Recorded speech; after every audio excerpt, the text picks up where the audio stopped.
মৌরলা মাছ বাঙালিদের এমনিতেই খুব প্রিয় খাদ্য। তারপরে যদি হয় এই গরমে মৌরলা মাছের টক, তাহলে তো কথাই নেই। প্রথমে নুন আর হলুদ মাখিয়ে মৌরলা মাছগুলোকে আমাদের বেশ কিছুটা সময় রেখে দিতে হবে। তারপরে একটা কড়াই বসিয়ে সেটা গরম হলে তাতে আমরা সর্ষের তেল দিয়ে দেবো। কড়াইটাকে হালকা ঘুরিয়ে আমাদের সর্ষের তেলটা কড়াইটার চারধারে লাগিয়ে দিতে হবে। এরপরে আমরা নুন আর হলুদ মাখানো মৌরলা মাছগুলো কড়াইতে দিয়ে দেব।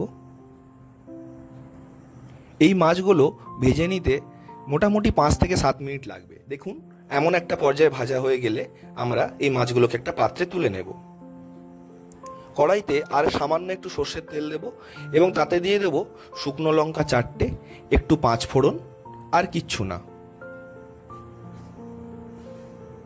এরপরে আমরা তেঁতুলগোলা জলটা দিয়ে দেব এবং তেঁতুলগুলোকে হাতে নিয়ে ভালো করে চিপে পুরো টকটা আমরা কড়াইয়ের মধ্যে দিয়ে দেব, যাতে একটু ভালো টক হয়। আমরা রঙের জন্য দেব কিছুটা হলুদ, স্বাদেরও কাজ করে, এবং কিছুটা নুনও দেব।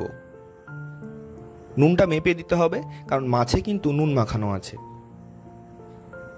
যখনই টকটা দেখবেন এমন ফুটে আসবে, তখন আমরা এর উপরে মাছগুলো দিয়ে দেব। ভালো করে মাছগুলোকে এই টকের মধ্যে ডুবিয়ে দিতে হবে, তবেই কিন্তু মাছগুলোর স্বাদ আরও দারুণ হবে।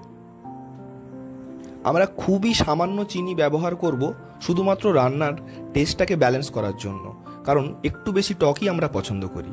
আরও মিনিট 5 পরে দেখবেন রান্না শেষ। একটা পাত্রে নিয়ে নিন, তারপরে ভাত আর আলু সিদ্ধ দিয়ে এই গরমে মৌরলা মাছের টকের জুড়ি মেলা কিন্তু সত্যিই ভার।